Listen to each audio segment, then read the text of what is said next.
Chapter 4, The Kitchen. Maddie says, Emma stands just inside the kitchen door. Her large round eyes seem bigger than usual. I want to take her in my arms and hug her to me, but if I do, my tears will be as great as the rain. My tears would be like that rain God sent when he destroyed the world back in Noah's time. So I stand here by the stove looking at my only child, and she stands there by the door looking at me, and the rain comes down like it wants to kill us all. Emma says, Mama and I look at each other like we want to stamp the other's likeness on our brains. She stands there in front of the stove. Her skin is as soft and black as night. Her hands are as big, and the veins stand out on the back of them. I don't have to feel them to know that the inside of her hands have calluses as thick and as hard as a slab of wood. Ah, here you are. It's time for us to be going, Emma. Maddie, some of the ladies and gentlemen from the auction will be coming back with me this evening. Get several of the hams that are curing in the barn and champagne from the cellar. We'll have yams and rice and greens and bread pudding for dessert. Yes, sir. Master? What is it, Maddie? I was just wondering if Miss Sarah wouldn't be happier staying here with Emma today. She's delicate, and seeing a slave selling, well, sir, you know how the littlest thing can upset her and make her sick. And that's precisely why I want her to go. It's time she started growing up. She's a year older than Frances, but acts like she's a baby. Yes, sir. I know what she's thinking. What they are both thinking. Coming back from the auction yesterday, Weems asked if I'd be interested if he could get a good price for Emma. I told him no, but I said it in such a way that Weems knew I meant maybe. Emma acts too much like she's the girl's mother. Sarah, especially, pays more heed to Emma than she does to me. Just last month I heard Sarah crying in her sleep and went in to comfort her. She shrank back from my touch like she thought I was going to hurt her. I reached for her again to hold her in my arms, and she said, I want Emma, get Emma. And in the middle of the night I had to go down to the quarters and get Emma. Emma no more than walked into the girl's room, and Sarah stopped crying, held out her arms, and wrapped them tightly around Emma. I will not have my oldest daughter turned into a copy of her mother. I won't. I look at Mama. Mama looks at me. Master touches me on the shoulder. Before I know it, I am walking through the passageway that connects the kitchen to the house. I look back and see Mama standing in the kitchen door, and then I go into the house and toward the front door where Miss Sarah and Miss Frances wait. Interlude 4. Master, shortly before his death. Despite the rain, the auction was a success. I made a little over $300,000. I was able to pay my gambling debts and the auctioneer's commission and still have enough left to live comfortably. So I took the girls back to Philadelphia and never went back to the plantation. I didn't plan it that way. It just happened. I left Jenkins in charge, and he was a good plantation manager. Not enough slaves remained to grow rice or cotton, so he rented out most of the land to other plantation owners. Twice a year he sent me reports and a check. It's not like I would have been able to do any better if I had been there. But selling off my slaves was a bittersweet experience. I had no choice. But knowing that I had squandered what my grandfather and father had built and passed on to me, well, that's been hard to live with. Then there's Sarah. She's a mother with children of her own, a girl named Emma and a boy named Owen. But she's never forgiven me. That look of disappointment I saw in her eyes the last day of the auction was not softened. I've told her countless times how sorry I was, that I wish things could have been different, that I cared about my slaves more than she thinks I did, but regardless of what I say, nothing changes her feelings toward me.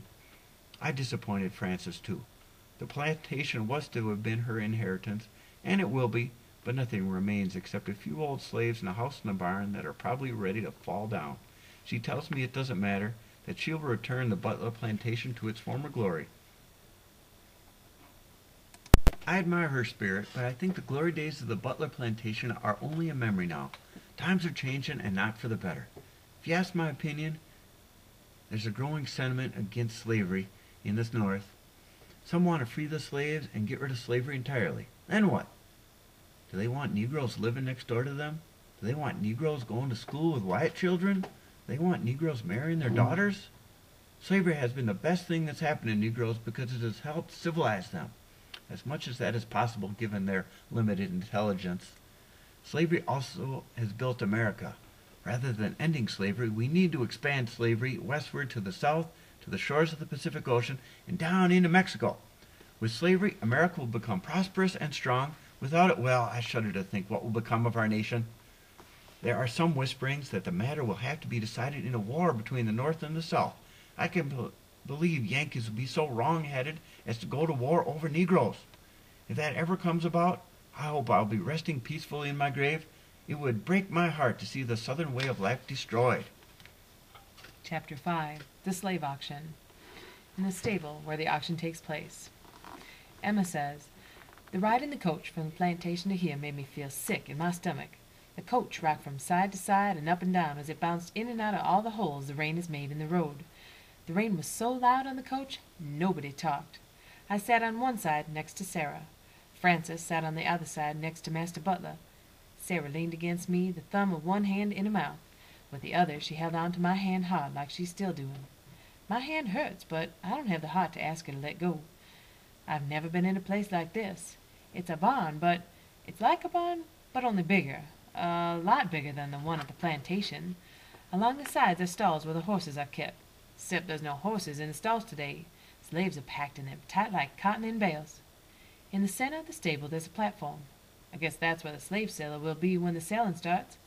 There's a lot of finely dressed white folks standing around talking amongst themselves. There's even a few women in big, wide dresses.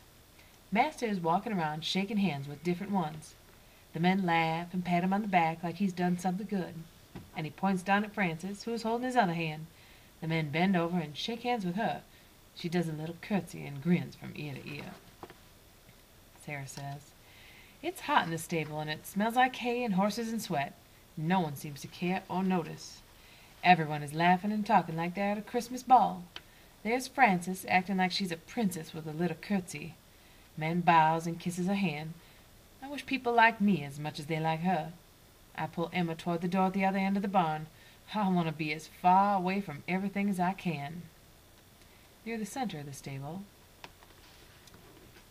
Why, Mr. and Mrs. Denman, so good of you to come, especially in this awful weather we're having. Pierce, it would take more than some rain to keep us away from an auction of the Butler plantation slaves. If every slave owner took as good a care of his slaves the way you do, even folks in Boston would say that a society based on slavery is the highest form of civilization. That's kind of you to say, Rodney. In another part of the stable. I don't like taking advantage of another man's misfortune, but when the man brings misfortune on himself because of the sound of a deck of cards being shuffled is like music to him, well, I agree wholeheartedly. I've had the pleasure myself of relieving Pierce of some of his money at the card table. Well, I should be truthful and say a lot of his money. I like Pierce, but when it comes to cards, the man is a fool. At the Sauls. Boy, you come here. You mean me, sir? Yes, you. Come here. Slave one squeezed through the slaves packed in the stall and makes his way to the front. Open your mouth, boy. Slave buyer takes a pair of white gloves from his coat pocket, puts them on, and then rubs his fingers over the gums and teeth of slave one. He squeezes the slave's arms and then his thighs. I think you'll do just fine, boy. Just fine. In a slave stall. See that man there? Which one? The one with the long black cane. I see him. Oh, I see him now. I hope master don't sell none of us to him. He looks like the kind what eats a slave before breakfast every morning. How can you tell? Oh, look at his mouth. See how it drops down? Look at them tiny eyes. I can just tell. That man is hard on slaves. He do look like it would give him pleasure to buy one of us just so we could have someone to beat on. Well, look at that man heading over here. I wouldn't mind if he bought me. He has a pleasant enough face, but just because someone looks nice doesn't mean he is. I know, but I'd rather take my chances with one that looks like he won't take a lash to me. Slave buyer just referred to approaches the stall where the slaves have been talking. Master, master, if you're looking for a young, strong field hand, I'm your boy. Yes, sir. Come here, master, and feel the muscles in these arms. I can work from sunup to moondown if I have to, and then work some more. Yes, sir. He waves frantically toward the back of the pen, and a young woman hurries forward. This here's my wife. She can work as good and hard as me. Yes, sir, she sure can. If you buy us, master, you'll never be sorry. We'll see to that. What's your name, boy? Bob, sir. And this here's my wife. Her name is Bob. Bob and Mary. Well, I like a boy who takes initiative, who doesn't sit back and wait to see his fate is going to be. I think you'll fit well in my plantation, you and your wife. Yes, sir, I know we will, sir. Thank you very much. I didn't like the way that man was looking at me. What are you talking about? He wasn't looking at you in no particular way. Everything's going to be all right. Trust me. If that man buys us, we'll be all right. I hope so. Slave seller, whispering to a lady in a long, pale blue dress. Mrs. Hanfield, I believe you told me that you need a girl to look after your daughter. Why, yes, but I don't see such a girl in your catalog of slaves to be sold today. No, ma'am, there isn't. But I know of such a girl, and if you were to offer the right amount, I believe Mr. Butler would be convinced to part with the girl. She's very experienced and has been taking care of Mr. Butler's 2 daughters this past year. She sounds perfect. Are you sure Mr. Butler will part with such a valuable girl? He's planning to move back to his place in Philadelphia with his daughters. I would think he'd be able to hire an upstanding white woman to care for his children there. One he would pay and not have to worry about feeding and clothing, too. I understand what you're saying. Perhaps you'll speak with Pierce on my behalf and inquire if he has any interest in selling the girl? I'll be happy to, Mrs. Hanfield. At the rear of the stable, Emma says, I look over at the stalls. There's Aunt Hagar. Whoever buys her better look out, 'cause she can fight just as good as any man, maybe better. She ain't that big, but that don't matter none. Even Jenkins, the overseer, is scared of her. One time he told her to do something, and she said she'd do it tomorrow. And he says, no, he wants it done right now. And she said, tomorrow, and turned and walked away. And old Jenkins didn't do a thing. He just stood there and stared after her, and he didn't give her no whooping either. There's Joe. He's a little older than me. Somebody told me that he was sweet on me. Maybe he is, but with him working in the field and me working in the house, I don't know for myself if he liked me and how much. Many nights I don't get back to the quarters from the big house until everyone's asleep. That's how it's been, especially since the mistress left. I spent many a night sleeping in the girls' room 'cause Miss Sarah been crying so hard about her mama leaving. Joe was going to be sold today, and I'll never know if he was sweet on me or if I would have been sweet on him. A white lady in a long blue dress walks over to the stall where he is. She looks at him. He doesn't look back at her. He's just staring straight ahead. His face is blank at the boards of this barn. I wonder what he's looking at.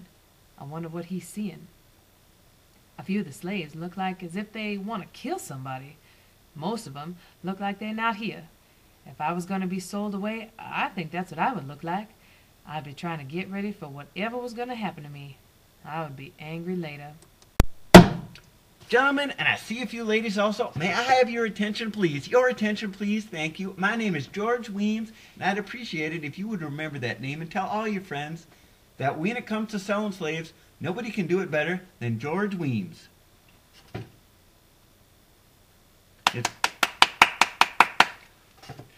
It's my honor and privilege to preside on this day, the last day of the greatest auction of slaves in American history. And I will add that not only is this the largest auction of slaves, this is also the finest slave auction in American history. What we have here today are slaves who have been kept as if they were thoroughbred horses. They've been well fed, they're strong, they're obedient, and they love to serve their white folks. That's because there's no finer manager of slaves anywhere in the South than Mr. Pierce Butler. The slave seller points to Pierce Butler, who is standing near the back of the barn. Butler grins, waves to the crowd, which applauds him vigorously, but the sound of the applause can scarcely be heard over the rain pounding on the roof. He has a reputation for being a man who treats his slaves almost as good as he treats his children. Not only are they well fed, they've never been whipped or beaten, except when they deserve it, of course. You have never seen such a fine-looking group of slaves, and I doubt if you ever will again. Before we begin, I'd like to remind you gentlemen and ladies of the terms of sale. 1/3 cash today, and the remainder in 2 equal annual installments. And now, let the auction begin. There's more applause than the sound of cheering. Slave seller nods at a white man about 18 years of age who goes to a stall and brings out a man, woman, and 2 small children and leads them onto the small platform. If you will turn your attention to your catalogs, we'll be starting today with lot number 98, a family of 4. George, around age 27, his wife Sue, 26, and their two children, George and Harry. This is a fine family, young, obviously good procreators, who will undoubtedly enrich your holdings with more healthy and fit slave children. Turn around, George, so the gentlemen and ladies can see how strong and able you are. When George is slow to move, the slave seller takes him by the shoulders and walks him around in a small circle. When you buy a family like this, young and able and fruitful, you're buying yourselves a new generation of slaves. They are to be sold as a family, and I want to start the bidding at $750. Who'll give me 8? Do you hear 8? 8? 8? 8 if you bid 8, you won't be late. Ha! I got 800 over here from gentlemen in the red tie. Can I get 9? 900?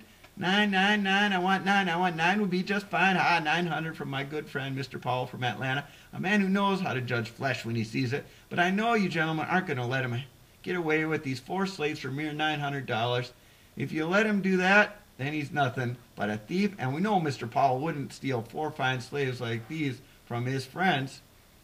I've got $1,000 from a gentleman to my left. Emma says, the slave talker talks so fast I can't always make out what he's saying. But I reckon I understand all I need to understand, and that's the numbers. 1,200, 13, 14. Miss Fanny had started teaching me numbers before she went away, and I know 14 is bigger than 13. Finally, fewer and fewer folks call out numbers until it gets quiet. Then the slave seller says, going once, going twice, going 3 times, gone, sold to Mr. Powell from Atlanta for $2,400. Then the slave seller bangs a mallet on the table, and everybody claps their hands. If you'd step right up here, Mr. Powell, my clerk will be happy to take your money and the information we need so we can give you an official bill of sale. And we thank you. I know you'll be happy with this family you just bought. We turned down to numbers 99, 100, 101, and 102. We have here Kate's John, around age 31, who works nice, is a prime man. His Betsy, around age 20, who also works rice, but is a little soft in the head. And their 2 children, Kate, age 6, and Violet, who is 3 months. I know you gentlemen will not be put off by Betsy not being quite right in the head. You're not buying her for her brains, but for her muscles. And you can see she's a big, strapping girl who can work hard and won't give you any trouble. I'll entertain an opening bid of $500. Emma says, the selling goes fast. As soon as one group is sold, the slave seller calls the names of the next ones, and on it goes. In between each group of slaves being sold, the rain seems to get louder and louder. That makes the slave seller have to shout louder and louder, but the louder he tries to shout, the hoarser his voice gets. It's like the rain is trying to drown him, but don't seem like nothing this day is going to stop him from selling slaves. Number 103, Wooster, age 45, field hand and fair mason. Number 104, Mary, age 40, cotton hand, sold for $300 each. Number 105, Commodore Bob, aged, rice hand. Number 106, Kate, aged, cotton. Number 107, Linda, age 19, cotton, prime young woman. Number 108, Joe, 13, rice, prime boy, sold for $600 each. Number 109, Bob, 30, rice. Number 110, Mary, 25, rice, prime woman, sold for $1,135 each. Number 111, Anson, 45, ruptured one eye. Number 112, Violet, 55, rice hand, sold for $250 each. Anson? He only got one eye. Papa say a long time ago when Anson was young, Master Butler and another owner decided to have a contest to see whose slave was the best fighter. Master put Anson on the fight, and his eye ended up on the fist of the slave from the other plantation. As the slave seller calls the names of each slave, I say his or her name to myself. Since I work in the house, I don't know a lot of them, but that don't matter. I want to remember what they look like, because won't nobody here ever see any of them again. Number 113, Alan Jeffrey, 46, rice hand and sawyer in steam mill. Number 114, Silky, 43, rice hand. Number 115, Waddy, 5, infirm legs, sold for $250 each. Number 116, Rena, 18, rice, prime young woman. Number 117, Lena, 1, sold for $645 each. Number 118, Pumpy, 31, rice, lame in 1 foot. Number 119, Kitty, 30, rice, prime young woman. Number 120, Pumpy Jr., 10, prime boy, Number 121, John, 7. Number 122, Noble, 1. Boy. Sold for $580 each. It's not going to be hard to remember anybody's face because everybody is wearing the same one.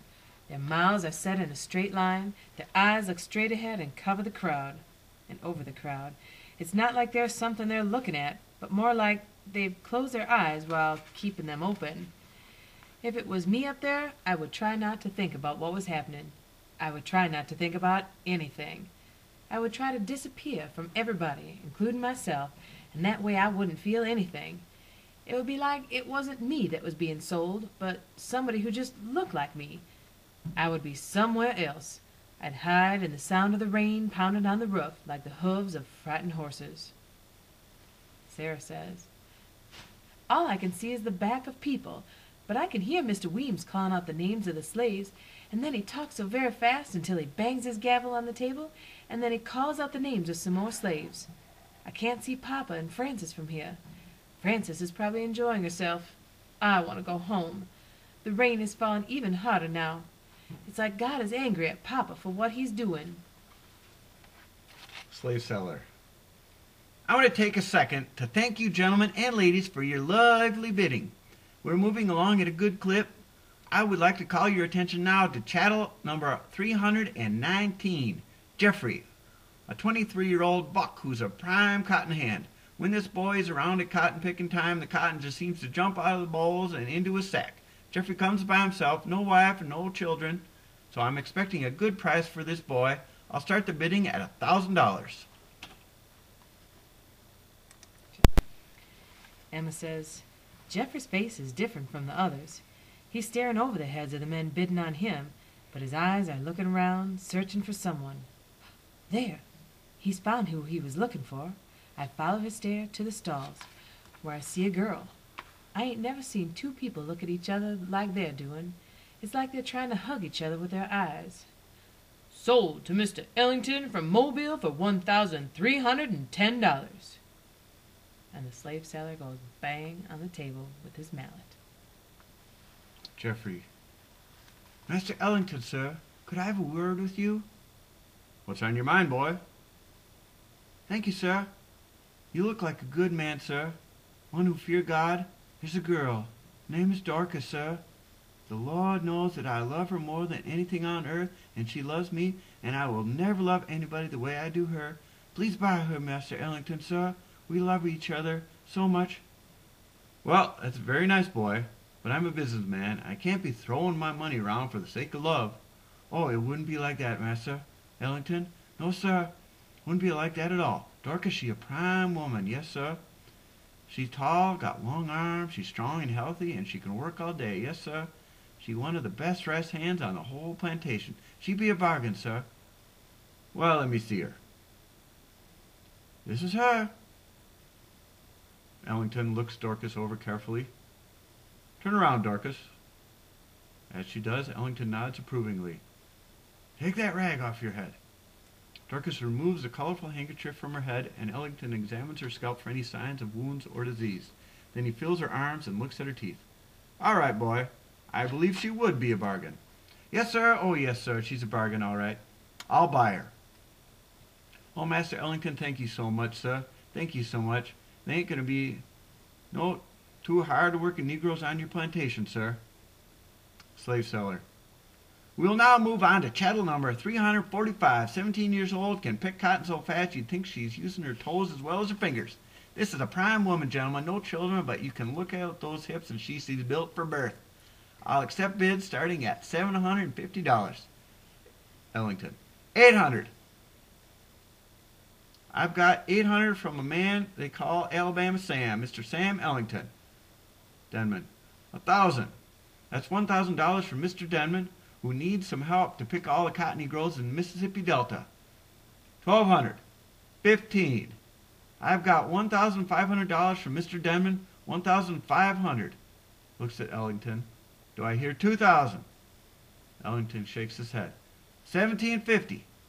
Ellington shakes his head again. Ellington says to Jeffrey, I'm sorry, boy, but I don't have the money to buy her. But me and Dorcas, we supposed to be married. We supposed to be together.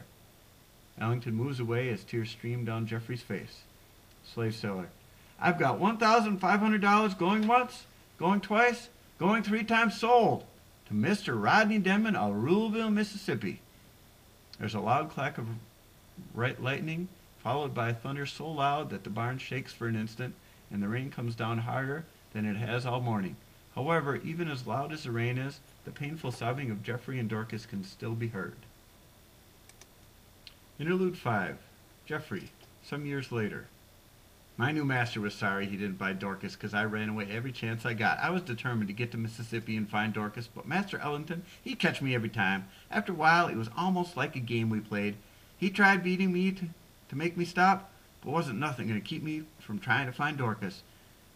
He say he was sorry he hadn't bought her because he spent twice what she would have cost chasing after me. He say I loved Dorcas so much, he would have thought I was a white man. I don't know nothing about that. All I know is I had to be with her, or I was going to die. The war what freed the slaves came, and after it was over, the roads was filled with ex-slaves going this way and that, looking for family members what had been sold away, husbands looking for wives and wives for husbands, men and women looking for children and children looking for their parents. Nobody would stop you on the road wanting to know where you were coming from and what your master's name was. And did you know Lizzie or Peter or Bessie? One time I knew a person someone was looking for, and that did wonderful things for my heart when I knew that I'd help 2 people find each other after slavery had split them apart. I was trying to get to Mississippi, and people would point me in the right direction. Once I got there, I asked colored people where a place called Ruleville was. In Ruleville, it was easy to find Master Denman's place because he had one of the biggest and most well-known plantations in the state. I went there, and I saw her before she saw me. She was sitting in the porch of a little cabin down in the slave quarters and what used to be. She was sitting on the porch nursing a tiny baby, and 2 children came out of the house. It was hard for me to believe what I was seeing. I couldn't believe that Dorcas hadn't waited for me, but maybe that wasn't Dorcas but somebody that looked like her. As I walked toward the cabin, she looked up, her mouth dropped open, and she got up slowly from the chair, still holding the baby. Jeffrey, she say. Dorcas, I say back. She started crying in heavy sobs. I didn't think I'd ever see you again. We just stand there looking at each other. She was even prettier than I remembered. I always knew I would find you, I say. That's what kept me going all these years. She started crying real loud, and the children looked at her real worried like. Oh, Jeffrey, I'm so sorry. I didn't think I'd ever see you again. Well, here I am, and I still love you more than I love my own life. Will you come with me? Oh, Jeffrey, I'm so sorry, but I got a husband. These are our children. The tears were streaming down her face like rain on a window. Do you love your husband? I asked. Not like I love you, but he's my husband, Jeffrey. He's a good provider and a good man. So am I. I've been trying to hold my tears back, but I couldn't stop them no more, and I started crying. Can't nobody love you the way I do. Don't, Jeffrey, please don't. I'm sorry. And she turned around and hurried in the house, her children following her. I stood there for the longest time. It was so quiet and still, like the world had come to an end. I don't know how long I stood there, but toward evening the hands started coming in from the field. A man walks up to me. He wanted to know if he could help me, if there was somebody I was looking for. I thanked him, but told him I had found who I was looking for, and I'd be going now. He invited me in, but I told him I was going.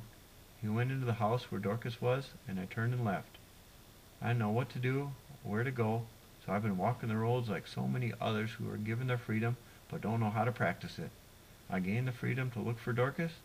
I was better off when I was a slave, and could hold Dorcas in my mind. Now I have nothing. I hope the Lord will forgive me for what I'm about to do, and will have mercy on my soul.